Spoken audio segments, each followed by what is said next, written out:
avec Yes. C'est notre moment. Dites oui aux actualités dans votre journal TV. Elmondes mety ho an'ny karazana fiara rehetra ary miantoka ny hatsarany. Elmondes hitanao ny vaovao. Vaolinna vaovao be. Vaolinna manolotra ho anao ny vaovao. Loto ny olanao, vaolinna ampiasaina.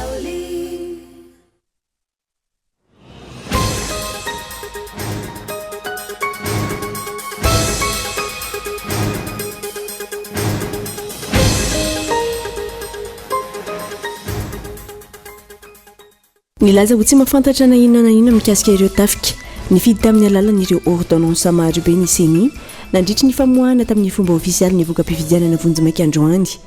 Ankoatr'izay, nailiky ny CENI any amin'ny fitsarana tahaka ny mahazatra ireo osoka sy tsy fahatombanana rehetra.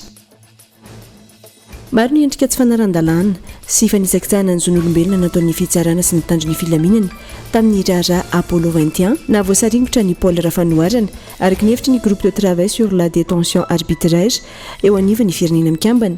Ity rafitra ity izay nanokatra fanadihadiana momba io raharaha io ary namoaka ny heviny 30 aogositra 2024. Tsy mahavita ny adidy sy ny andraiky ny amin'ny fitantanana ny firenena intsony ny fitondrana rajoelina hoy ny filohan'ny IFIM na ny etsika iombonana ho amin'ny fanarenana sy fanorenana ifotony any Madagasikara hatramin'ny fotodrafitrasa izay efa nasongadiny maro fa rendrarendra kanefa nampiziriziri ny filoha ny anatanterahana azy mihisatra ankehitriny raha tsy laza fa tsy ilay teleferika raha ny fanazavana. Manomboka androany hatramin'ny fahadiminy volana janoary 2024 avy izao isy ny fiara fitateram-bahoaka iasalina eto Antananarivo renivohitra araka ny nambarany UCTU. Tanjona amin'izany ahafahan'ny mpanjifa miatrika fety ary koa afaka mody isaky ny tokantrano aorian'izay.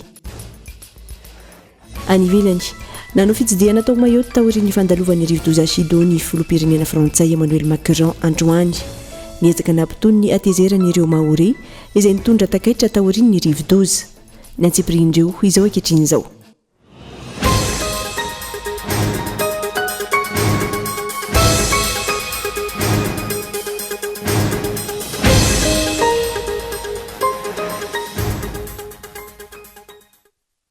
Faltafona amin'andray ny tenako tompo lasy tomoko vavy ato anatin'izao fampalalam-baovao izao manaritra ny araba ary manasanao anjo izany. Vaovao misongadina avy hatrany dia nilaza ho tsy mahafantatra na inona mikasika ireo tafika nifidy tamin'ny alalan'ireo ordonnance maro be ny CENI nandritry ny famoahana tamin'ny fomba ofisialy ny voka-pifidianana vonjimaika androany.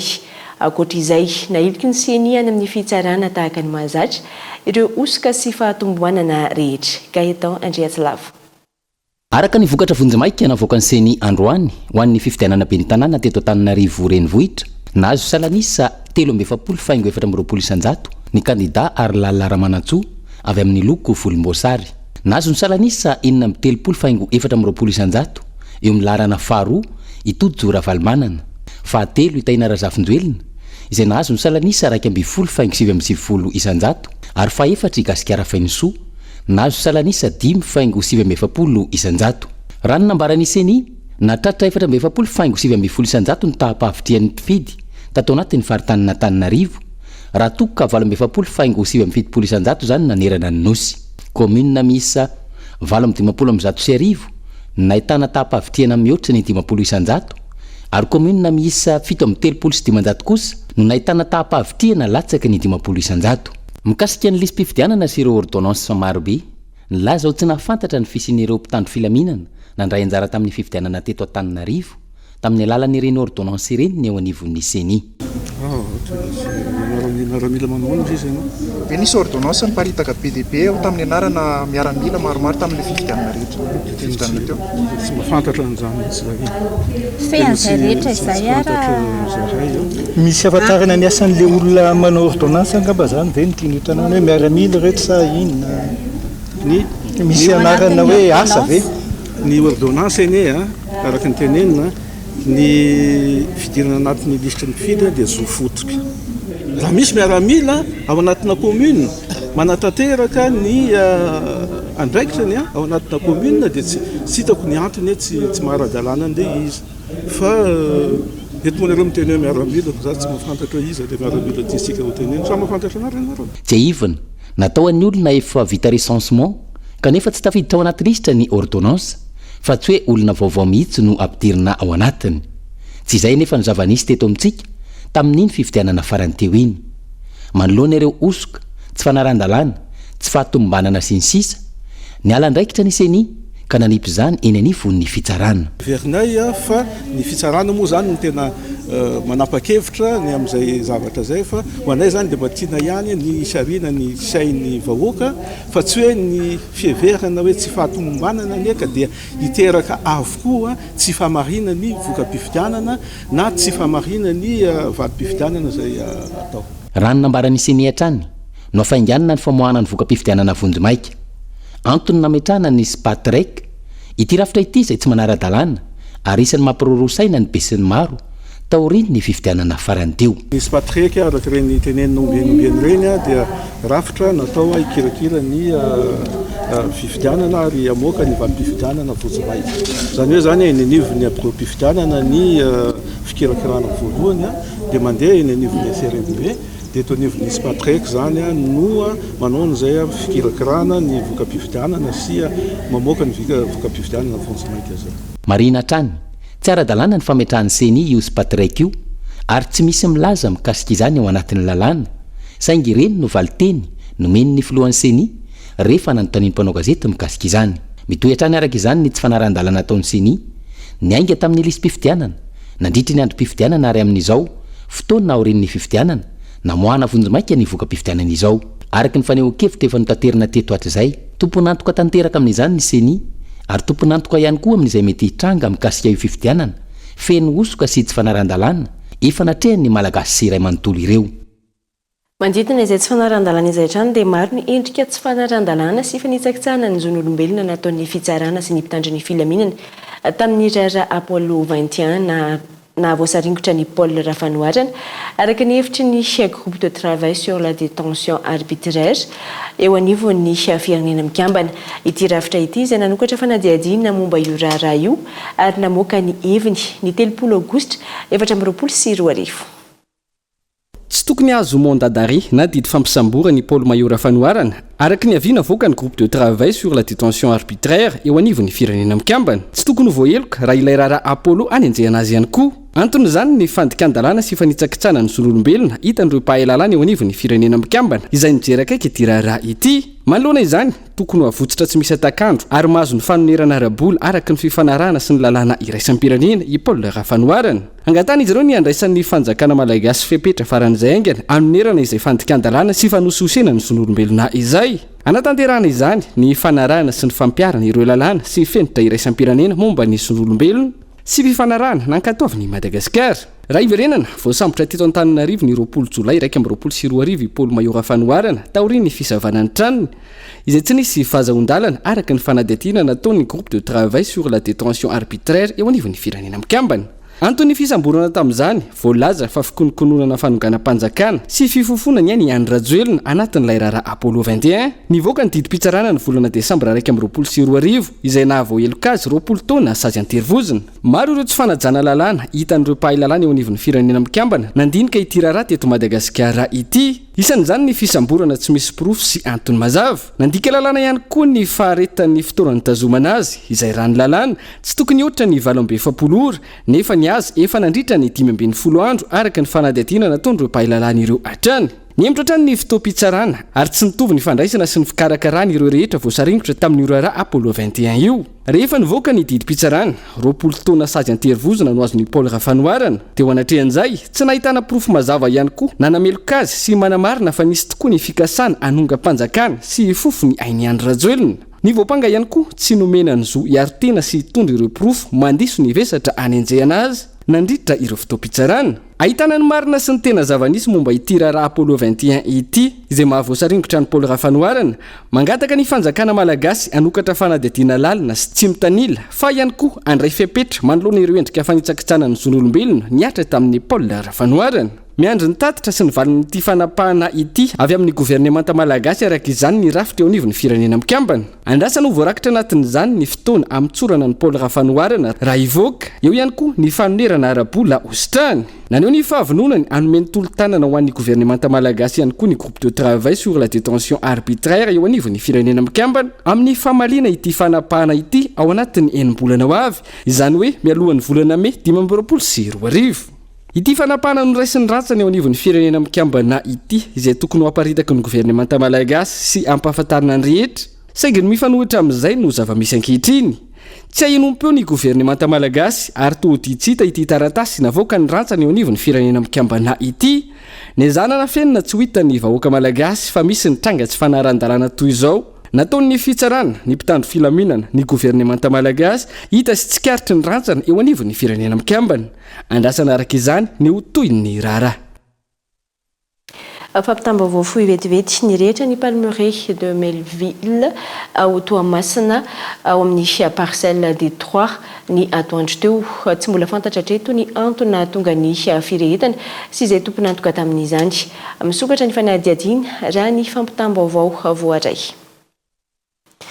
Fa raha mananirina Jan Wilfried mpamakafaka politika sy rakotinirina nantenaina avy amin'ny vovonana politika antso indray novahiny fandaharana ankitsi-po aorian'izao fampahalalam-baovao izao ny fifidianana ben'ny tanàna ny mpanolotsaina sy izay nandraisana tsikera sy fitoriana maro ny fahatapahan-jiro sy rano izay tsy ahitany fitondram-panjakana vahaolana matotra hatreto no isan'ny loha hevitra horesahana rehefa avy eo ao anatin'izay fandaharana ankitsi-po izay fa anoizantsika ny fampahalalam-baovao dia tsy mahavita ny adidy sy andraiky ny amin'ny fitantanana firenena intsony ny fitondrana rajoelina hoy ny filohan'ny IFIM na ny hetsika iombonana ao amin'ny fanarenana ny fanorenana ifotony any Madagasikara hatramin'ny fotodrafitrasa izay efa nasongadiny maro fa rendrarendra kanefa nampisiriziriny filoha ny fanatanterahana azy mitsahatra ankehitriny raha tsy laza afa-tsy ilay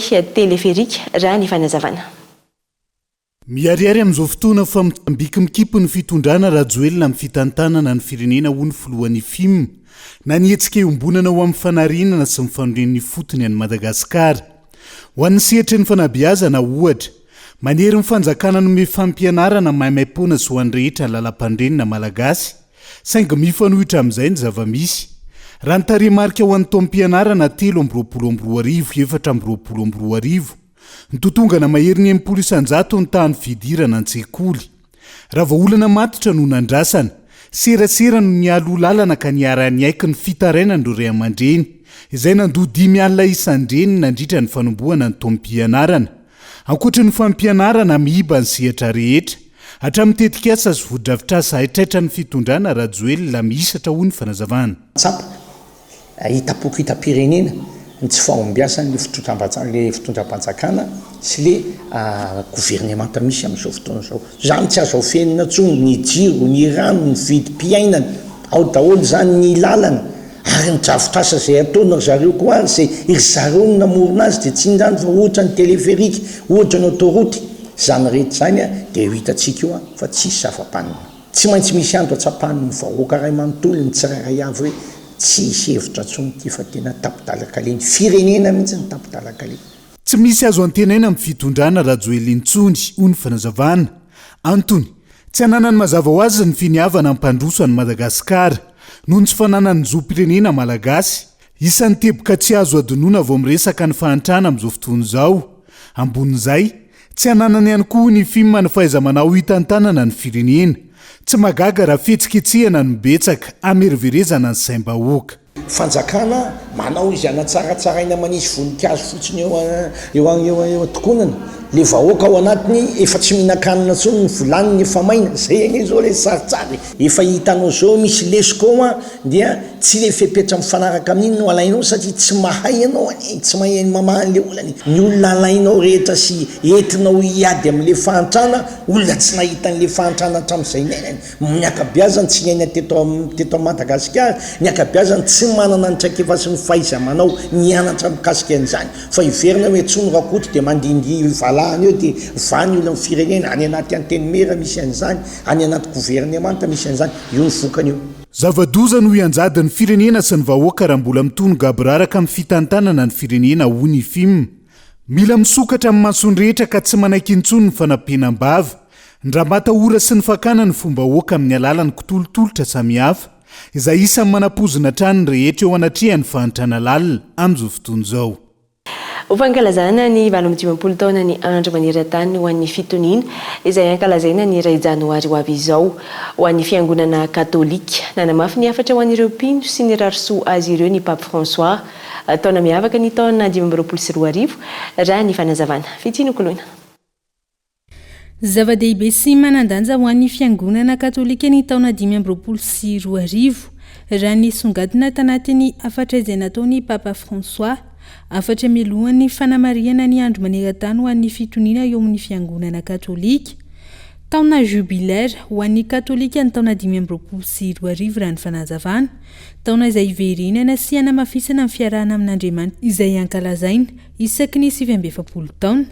Isan'ny namafisiny Papa François tanatin'ity afatra ity ihany koa ny ady amin'ny endrika tsy fahamarinana rehetra mety ho hita manerana izao tontolo izao raha ny zava-misy ankehitriny tsy fitoviana, fanavakavahana ary fanimbana ny tontolo iainana izany rehetra izany mampanahy amin'ny maha-olona.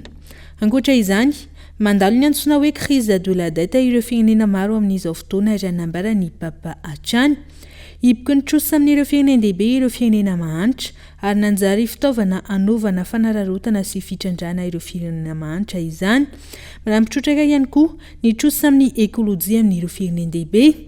Miantso ny rehetra ady fosy irahina ary ho marina mandritra ny taona jubilé araka izany ny Papa François indrindra ireo vondrona iraisam-pirenena amany olana amin'ny resaka trosa izay.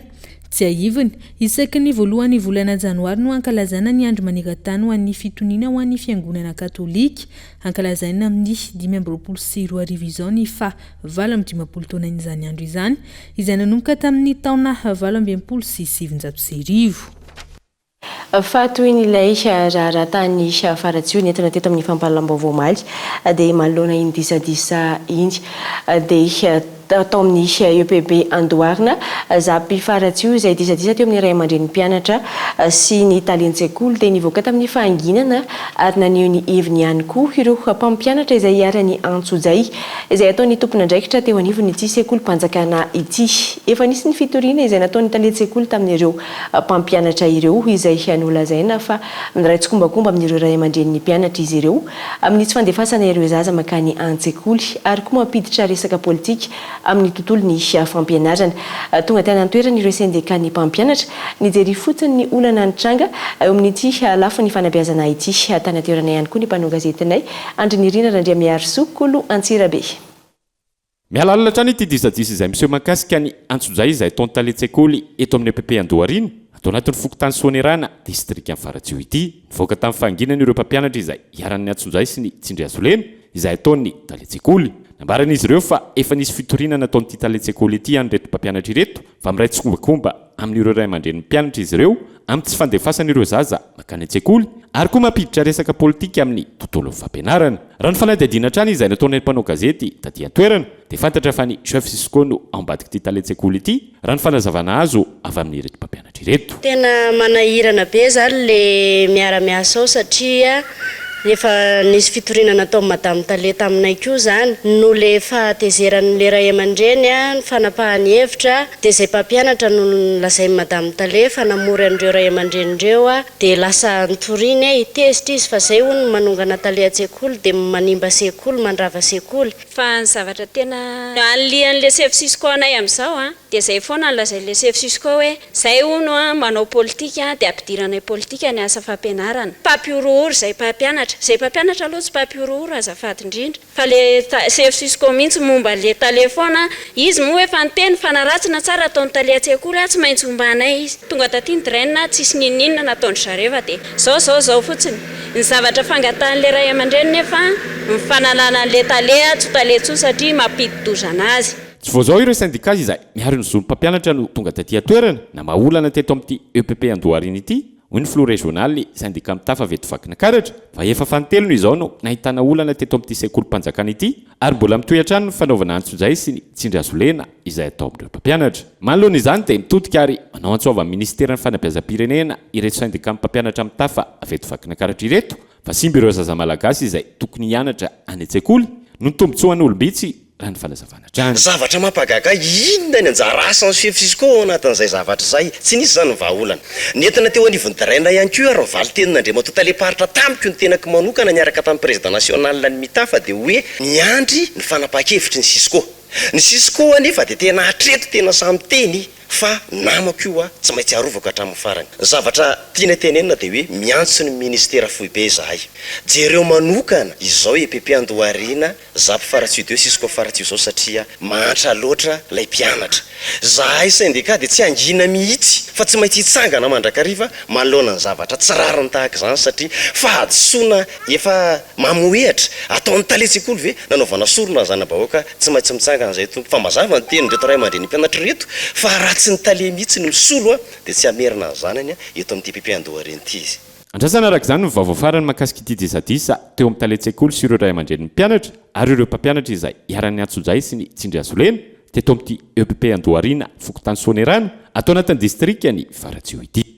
tontolo ny fampianarana izay hatrany dia mila tonga saina ny mpitondra fanjakana sy ny tsirairay manoloana ny famitehana ny sehatry ny fanabeazana eto Madagasikara amin'izao fotoana izao hoy teo anivo ny vovonana vonjeo ny fampianarana natsangana araka izany ny tranokala fampianarana mendrika ho fijerevana vahaolana miaraka mikasika izay Christian Jimby marary ny sehatry ny fanabeazana eto Madagasikara ankehitriny ka ilaina fantongava-tsaina ny mpitondra fanjakana sy ny tsirairay avy hoy ny avy amin'ny vovonana vonjeo ny fampianarana tamin'ity androany ity teboka mila atao lara-pameana ao anatin'izany ny fanatsarana ny politika mpanabeazana ampiarina eto amintsika fa eo ihany koa ny famerenan-kasina ny mpampianatra sy ny mpanabe ny saintika manokana sy ny eo amin'ny sehatry ny fanabeazana rehetra dia nanao sosokevitra zay fitinina amin'reto politika mpanabeazana mifanaraka amin'ny filan'ny firenena amin'ny alalan'ny famerenana indray ny hasina mampampianatra mpanabe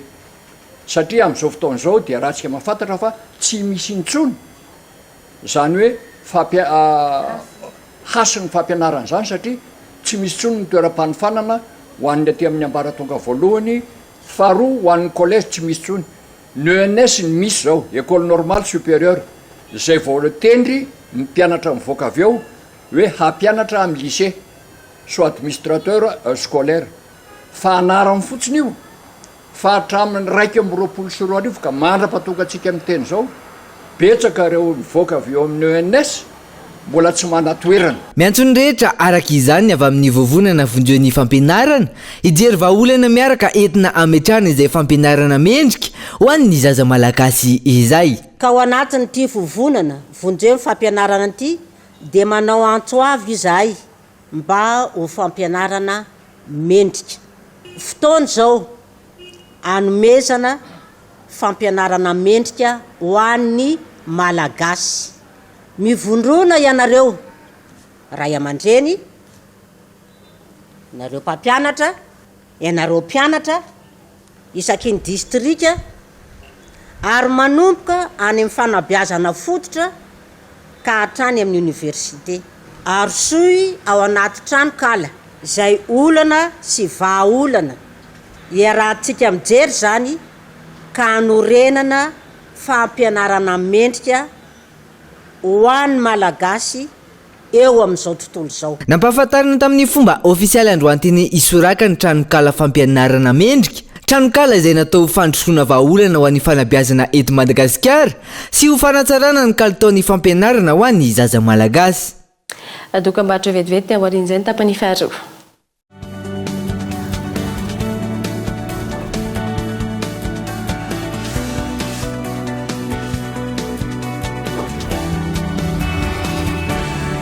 efa ela nanasako lamba fa ity vovon-tsavony Pauline ity afa mihitsy kely fotsiny ane dia efa ampy e way ary tena mandroatra be malefaka ery lambo tsy mila mikosika be akory sady tsy manimba-tana Pauline 80 formule matanjaka miaro ny loko mampangirana sy manamanitra ny lambanao mandroatra be mahavita lamba betsaka sady manitra vaolina anitra vaovao floral sy exotique afaka anadiovana fitaovana fa ihany koa toy ny fiara fitaratra loviatrika rô vaolina vaovao be floral exotique lavande original lotony olanao vaolina ampiasaina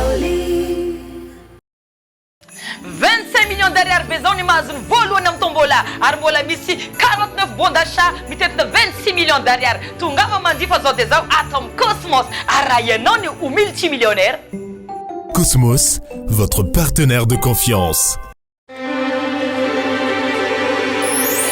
Why? Ohatran'le amin'ny film reny mihitsy. Tsy le chocolat any mami?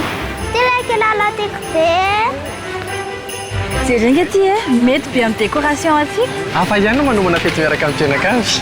Ianao koa manomana Christmas mahafinaritra miaraka amin'ireo olontianao ao amin'ny Carrefour sy Jumbo Score. Tratro fety. Mirary fety sambatra.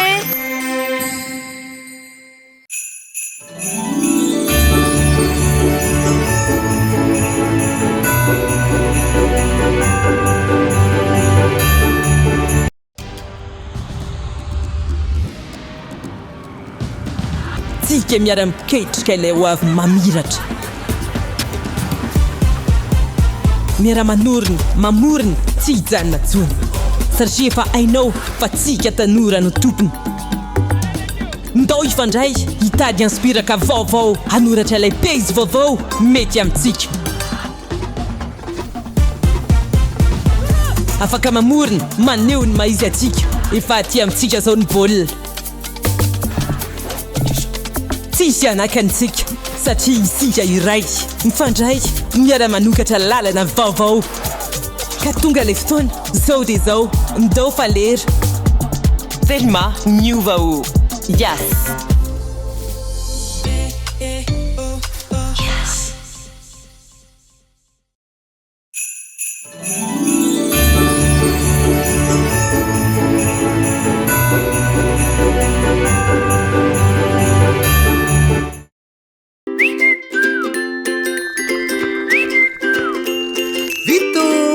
Zay na kobaina flash Sara be mtsiro sady mampatanjaka wow sady koa na kobaina flash mampatsiro sainy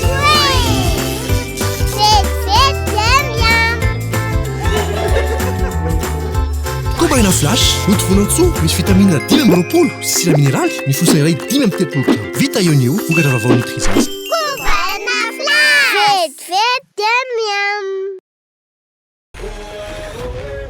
Avec Canal+, chaque jour est une fête. Allons-y. Jusqu'au 31 décembre, réabonnez-vous vite à votre formule actuelle et bénéficiez de 30 jours à tout Canal+. Et oui, un feu d'artifice d'émotion vous attend sur les chaînes Canal+, Ciné, Novelas TV et Novegas. Vivez des événements sportifs inédits avec la Ligue des Champions, la NBA, les sports de combat et sports mécaniques, sans oublier les dessins animés pour petits et grands. N'attendez plus! Réabonnez-vous pour avoir 30 jours à tout Canal+.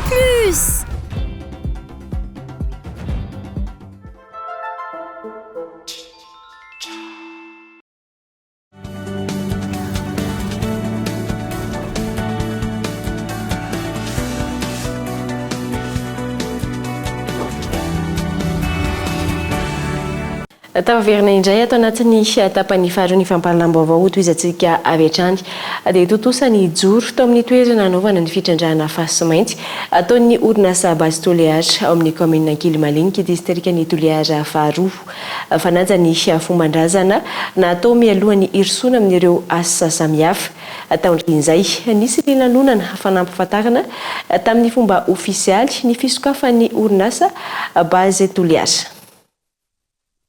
Omby iray no nanaovana sorona na joro nagatampitahina tamin'ny Janahary sy ny razana mba hizotra soamantsara araka ny tokony ho izy ireo asa ho tanterahany orinasa base Toliara araka ny fomban-tany aty an-toerana no mafisiny ireo olobe mpisolo fa manaiky ary mitsodrano tanteraka ny tetika asa base Toliara ho afaka hitrandraka fasy mainty eto amin'ity toerana antsoina hoe Antsilo ity atao fokotany ranobe komina Kilmalinika ity izay misy azy ireo ny mponina sy ny ray aman-dreny ara-drazana ary ireo mpitan-kazo manga Rengo base azonasa zay amaboa omby eto hanitsy hoteraky soa raha ataony toy manompo inany zao bazy tahionareo soa reo handro soa asandrozy io da mivazaha avy eto hanambonina iaby ity fomba-draza no tanterana ity dia natao teo anatrea ny solotena pokon'olona ny tompona ndraikitra avy eo mitetikasa ary ny solotena mpanjakana sorina fitapanjakana zay namohasy nampitohy ny asa ny bastoliara dia manaja ny lalam-panjakana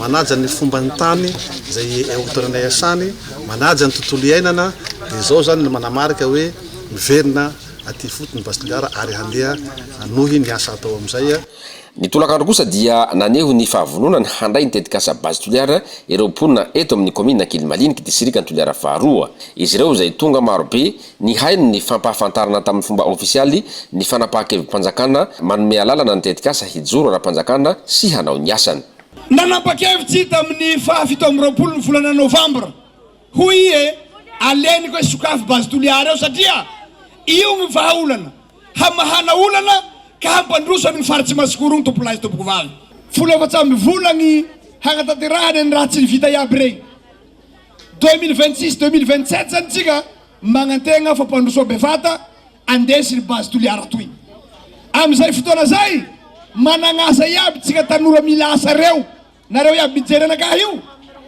na asa mivanta ho raisiny bastoliara na lama maro tsy raha tsika karambesiny satria olo maro ampiasany io tsy maintsy jabo tsy maintsy sakafo fa ato faritra tsy mandrefana dia mijoro ara-panjakana mahazo alalana hanao ny asany ny orinasa bastoliara ireo fandraisam-pitenenana samihafa teto dia samy naneho ny fahatsapany ny mahazava-dehibe ny fitrandrana ny arena kibony tany avokoa iandrandrana fampandrosoana ka iezaka ampahafantatra hatrany ny dignana rehetra atao sy izay tombotsoa izay ny tompona ndraikitra isan-tokony nampahafantarana teto ihany koa ireo tale isan-tsokajiny eo anivo ny orinasa bastoliara nisy moa ny omroa natolotra ho any vahoaka na Kilimaliniky ho nofikena amin'ny tampihavanana manomboka androany hatramin'ny fahady amin'ny volana janoary 2024 ho avy izao isy ny fiara fitateram-bahoaka iasalina eto Antananarivo renivohitra araka ny nambara ny UCTU tanjona amin'izany ny ahafahan'ny mpanjifa miatrika fety ary koa afaka mody isaka ny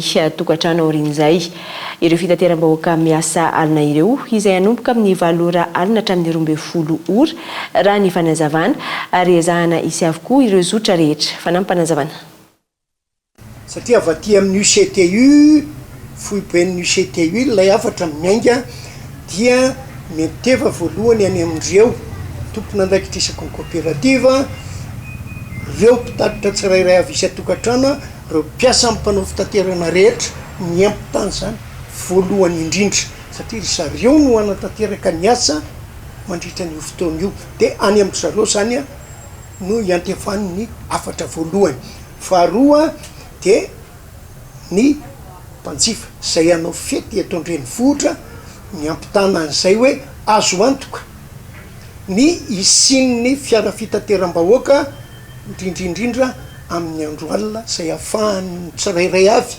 mody isa tokony ambaravarana manambahiny fampahalamba-vao amin'ny ity alina ity niverina eto indray manohiranay vo ary nirina avy amin'ny Canal Plus Madagasikara miarabanao tonga soa indray eto amin'ny plateau Nikolo manana tolotra hagoavana indray ny Canal Plus Madagasikara manao ana mikasika an'izay faly miarabantsika rehetra mpanaraka ny vaovao Nikolo TV manana vaovao tokoa izahay zany hoe promotion Canal Plus amin'izao tsy miarivo sy mialina ariary dia efa afaka ampijirana Canal Plus any tokantranontsika no antsika izay tsy manana na mbola mieritreritra ny ampiditra fandroany misy abonnement anatin'izy io ka ho antsika rehetra ihany koa izay mandalo eny amin'ny point de vente na eny dia hotoloranay fanomezana manonona code promo manohy dia misy anty t-shirt aty hozarainay ho anao ho an'izay mampiditra zany dia raha ohatra ka sady mandoa abonnement isika zany hoe efa abonnement tonga dia 2 mois zany ny ao anatiny dia ampiana anty pochette tsara kely ity miaraka aminazy marobe ny fanomezana hozaraina akoatr'izay tsy ajino isika rehetra izay efa mpanjifa ny Canal Plus dia omenay bonus 30 jours tokanala isika raha toka mandoa abonnement amin'izao hatramin'ny faraka amin'ny 30 volana io promotion anay io ka manentana antsika hiazakazaka andohan'ny abonnement na ampiditra an'izay Canal Plus izay indro valable io abo a bonus 30 jours io a zany hoe raha nefa nandoha isika tamin'ny 1er décembre ka mbola miverina mandoha isika amin'ny faharaiky amin'ny 30 volana décembre mialohan'izay daty zay dia mbola misitraka ny bonus 30 jours io ny toerana misy anay dia eo amin'ny stand Canal Plus Ambodivona ao amin'ny Super U misy ihany koa eo amin'ilay vao miditra eo amin'ny boutique Antana Waterfront eo misy Canal Plus ary ny stand Carrefour Akorondrano dia manentana antsika fa weekend miavaka be miaraka amin'ny Canal Plus zone Akorondrano ho amin'ny androany sy ny rahampitso. Ho andreo olona izay tsy manana fahafahana hanantony eny amin'ireo point de vente nareo ahoana ny ahazona misitraka ilay tolotra? Ho an'ireo izay tsy afaka manantona dia manana ny page izahay Canal Plus zone Akorondrano amin'ny Facebook izany hoe ao isika dia afaka miantso ny laharana izay voasoratra eo dia afaka miditra ihany koa any anaty MP fa misy mamaly antsika foana ao 420 ora dia manentana antsika rehetra ho avy araroto ny tolotra fa mandalo izy io dia makasitraka antsika rehetra. Makasitraka ihany koa ny vainty ato amin'ny kolo anoizatsika ny fampahalam-baovao dia natomboka tamin'ny fomba ofisialy ilay tetikasa aviavy tetikasa iray rovana ireo vehivavy mpanao gazety hiara ny herisetra aritra 12 volana io tetikasa io raha ny fanazavana ary mbola itoy izany aoriana ny alarana efsan. Maro ny endrika herisetra mahazo ireo vehivavy mpanao gazety saingy tsy hita sy tsy misy metendry ny akamarony antony tsy misy ny torlalana sy ny olona hitarainana amin'izany isan'ny tranga matetika miseho ny herisetra aranofo araka ny fanadihadiana natao ny fikambanana iray ho fanampiana ireo vehivavy mpanao gazety no antony nametrahana ny tetikasa aviavy izay tetikasa ny ilotsery entina hiarovana ny hainovakijery indrindra ny fiarovana ireo vehivavy mpanao gazety. Ny atao anatin'izy io dia mametraka ny ilay sampana miaro ny sampana mpanampy ara-pitsarana izay arahana amin'ny kabinet Randrenasolo dia eo ihany koa ny fanangonana toro sy fanaovana fanadihadiana momba ny rafitra miaro ny mpanao gazety eto Madagasikara ao anatin'ny 12 volana ny anatanterahana izy io manerana ny Madagasikara. Tsy ampy izay 12 volana izay fa izay indrindra mampatonga anay miara-miasa amin'ny AFJM satria rehefa tsy eo intsony ilay tetikasa dia tokony hipetraka foana ilay rafitra dia hidetavana financement moa izany ny anohizana izay zavatra izay fa ny 12 volana no ananana aloha dia atao izay mampesy an'ilay izy. Araka ny fanazavana misy ny torolalana omena ireo tonga manao fitarainana ary misy ihany koa ny fampahafantarana ny momba ny lalana velona eto amin'ny firenena. Tinina zany dia hoe ny anjara andraikitry ny kabinet Randrenasolo ao anatin'ilay tetikasa aviavy dia anankitelo. Voalohany aloha mijery hoe inona ilay herisetra na ilay tranga mahazo ilay mpanao gazety vehivavy dia mijery tsara mihitsiny ny detekte tsara mihitsiny hoe herisetra ihany koa ve ilay izy sa ady taman'olona tamin'ny fotsiny andy izay mihitsy ny jerenay.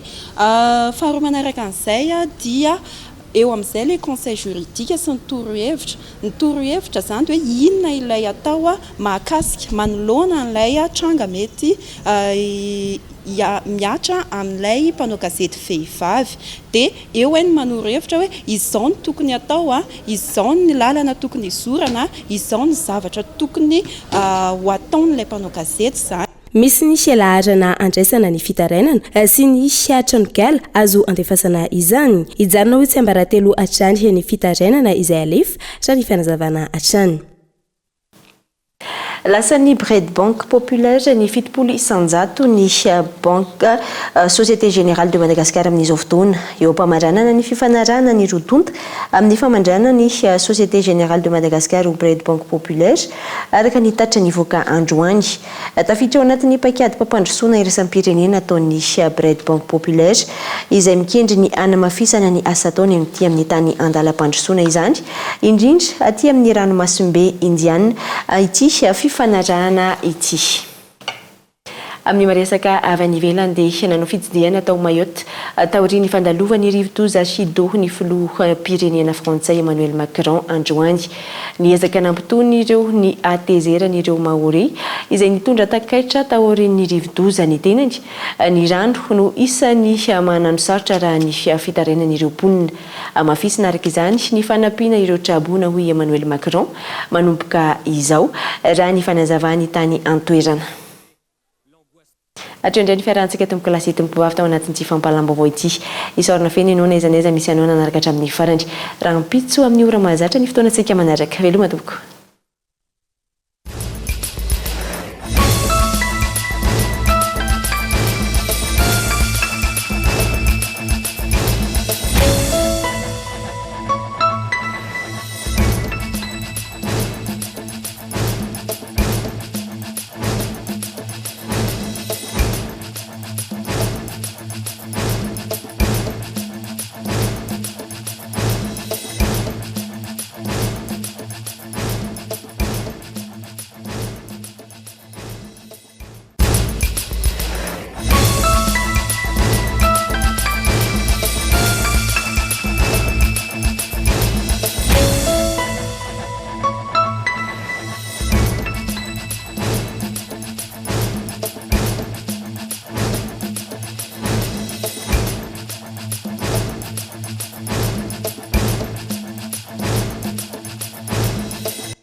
Vaolinina nanolotra ho anao teo ny vaovao. Loto ny olanao, vaolinina ampiasaina. El Mondes mety ho an'ny karazana fiara rehetra ary miantoka ny hatsarany. El Mondes il a présenté ny vaovao. Avec Yes, c'est notre moment. Dites oui aux actualités dans votre journal TV.